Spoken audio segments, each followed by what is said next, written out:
करते हुए दोस्तों बता दूं कि आज मैं देवरिया जनपद के गौरा चौराहे पर उपस्थित हैं, जहां उत्तर प्रदेश के मुख्यमंत्री माननीय योगी आदित्यनाथ जी 654 करोड़ परियोजनाओं का शिलान्यास किए हैं। यहाँ पर कुछ से संबंधित विभागों में जो अच्छे काम किए उनको सम्मानित भी किए हैं। और सबसे मुख्य बात यह हो जाती है कि यहाँ पर हजारों की संख्या में इस तरह से हुए लोगों ने माननीय मुख्यमंत्री जी के विचारों को सुनने के लिए उपस्थित हुए थे। और माननीय मुख्यमंत्री जी विकास के मुद्दों को दर्शाते हुए विपक्षी पार्टियों पर अपनी भड़ास निकालते नहीं थके। बने रहिए हमारे खबर के साथ। विजय कुमार भी, न्यूज एडिटर, देवरिया। माननीय मुख्यमंत्री जी की उदारता, शालीनता की भूरी भूरी प्रशंसा जनपद देवरिया वासियों की तरफ से बहुत बहुत आभार। अब हम लोग जिस महनीय व्यक्तित्व को माननीय मुख्यमंत्री जी को सुनने के लिए यहाँ उपस्थित हुए हैं, मैं बड़े आदर के साथ माननीय मुख्यमंत्री उत्तर प्रदेश पूज्य वंदे वंदे नमः पार्वती पतिये हर हर। उत्तर प्रदेश सरकार में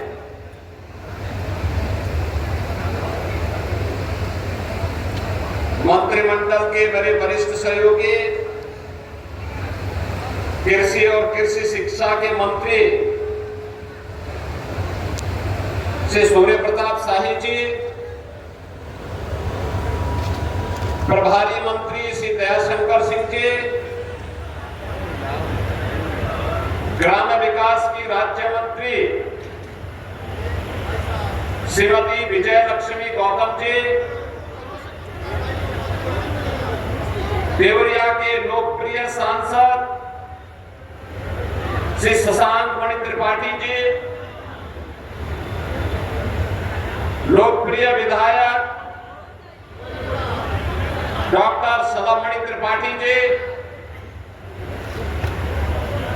सुरेंद्र चौरसिया जी,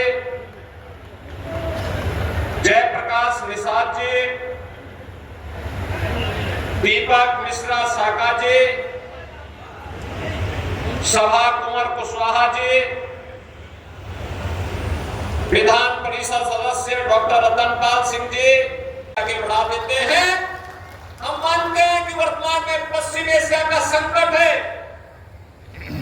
तेल और गैस की आपूर्ति में बाधा आई है अमेरिका और ईरान के युद्ध के कारण।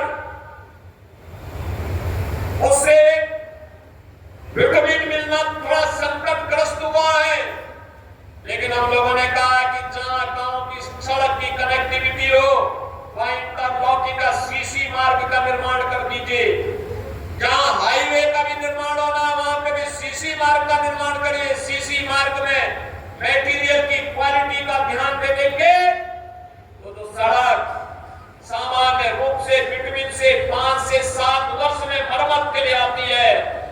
जब सीसी मार्ग बनेगा लागत एक बार बढ़ेगी, लेकिन मैं कह सकता हूं कि 50 साल की मरम्मत की समस्या का समाधान भी दे देगी।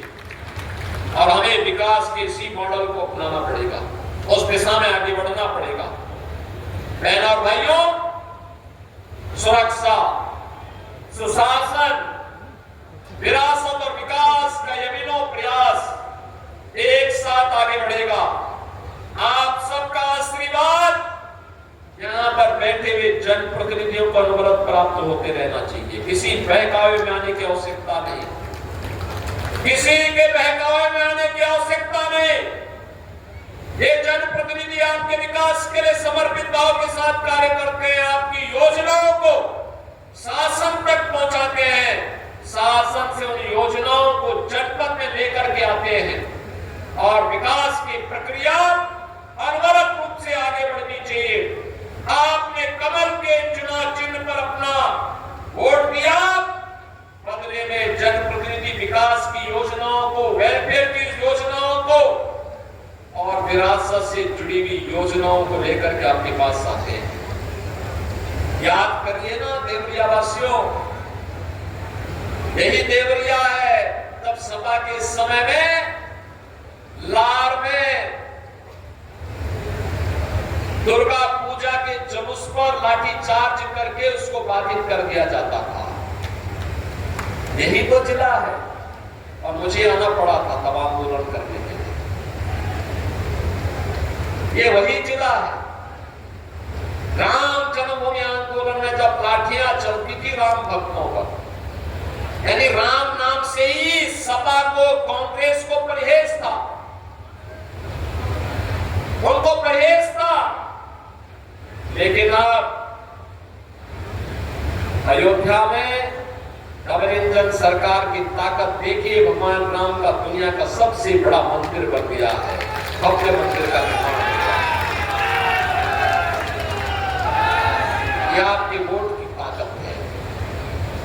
अच्छी सरकार आती है, अच्छा कार्य कर लेती है, पूर्वजों के उद्धार का कारण बनता है, उनकी आत्मा को सीम शांति मिल रही होगी और आपको भी आशीर्वाद मिल रहा होगा कि चलिए आपके वोट ने वो करके दिखाया जो दुनिया के अंदर कहीं नहीं हुआ। वह अयोध्या में, काशी में, मथुरा वृंदावन में, नैमिषारण्य में, मां विंध्यवासिनी धाम में, प्रयागराज में, कुशीनगर में, सभी जगह देखने को मिल रहा है। और अयोध्या में राम मंदिर को देख करके तो कोई ऐसा हिंदू देश और दुनिया के अंदर नहीं होगा जो अभिभूत न होता हो। बहनों और भाइयों, ये विरासत और विकास का अद्भुत संगम, तो वो यूपी के विकास की रफ्तार ही है।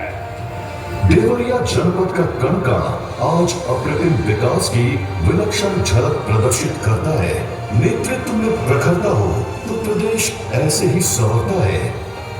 कहते हैं ना, नियत साफ हो, नीति स्पष्ट हो और शासन पारदर्शी तो कुछ भी असंभव नहीं। महर्षि देवराहा बाबा स्वशासी राज्य चिकित्सा महाविद्यालय प्रदेश सरकार के इसी अटल संकल्प का प्रतीक है। अब इंसेफ्लाइटिस अतीत की बात है। विगत कुछ वर्षों में इंसेफ्लाइटिस से एक भी मृत्यु नहीं हुई है। हम लोगों ने उन सभी परिवारों को चिन्हित किया था, उन बस्तियों को चिन्हित किया था। हर घर में टॉयलेट उपलब्ध करवाए गए, हर घर में स्वच्छ पेयजल उपलब्ध कराए गए। आज इंसेफ्लाइटिस जीरो है, जीरो। देवरिया जनपद का प्रत्येक विधानसभा क्षेत्र 9 वर्षों में नव निर्माण का साक्षी है। सड़क, स्वास्थ्य, शिक्षा, स्वच्छता और आधारभूत संरचना के क्षेत्र में हुए कार्यों से लोगों का जीवन सुगम हुआ। खनुआ एवं छोटी गंडक नदियों पर पुल ने आवागमन आसान किया। गांव से शहरों की कनेक्टिविटी ने कृषि, रोजगार, शिक्षा एवं उद्योग के क्षेत्रों में नई संभावनाओं के द्वार खोले। इंफ्रास्ट्रक्चर विकास से लेकर शहरी सुविधाओं का विस्तार, देवरिया आज दमक रहा है।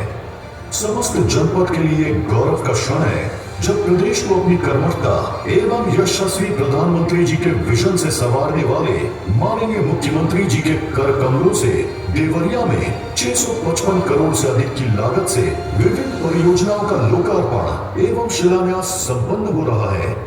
नया विजन, नया प्रयास, देवरिया का चहुमुखी विकास।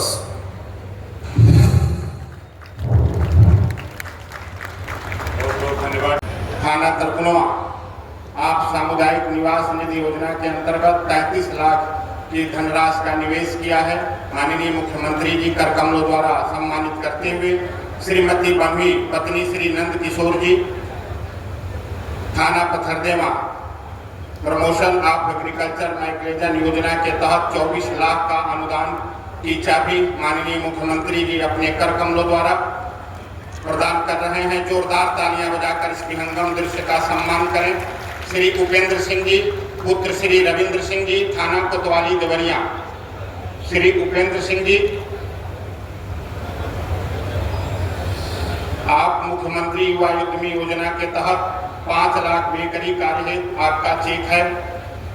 आदरणीय श्रीमती रूबी मंडल जी, पत्नी गोपाल, थाना बखौज घाट, मुख्यमंत्री आवास के तहत 1,20,000 की स्वीकृत धनराशि की चाबी और चेक क्रमशः प्रदान करते हुए माननीय मुख्यमंत्री जी बहुत बहुत आभार, बहुत बहुत अभिनंदन। पुण्य भूमि देवरिया की इस पावन धरती पर माननीय मुख्यमंत्री जी का समस्त जनपद वासियों की तरफ से। और इसी कड़ी में मैं तकनीकी विशेषज्ञ से अनुरोध करूंगा विकास कार्यों पर आधारित वीडियो क्लब संचालित कर। स्वागत है भाई, स्वागत है। अब हम लोग के मंच पर उत्तर प्रदेश के यशस्वी मुख्यमंत्री पूज्य योगी आदित्यनाथ महाराज जी महाराज मंच पर बता रहे हैं। उसके बारे में 1 मिनट चाहूंगा। MLC doctor दलपाल Singh ji 1 minute स्वागत करें। माननीय मुख्यमंत्री जी मंच पर आ रहे हैं। मैं एमएलसी साहब से चाहूंगा कि आप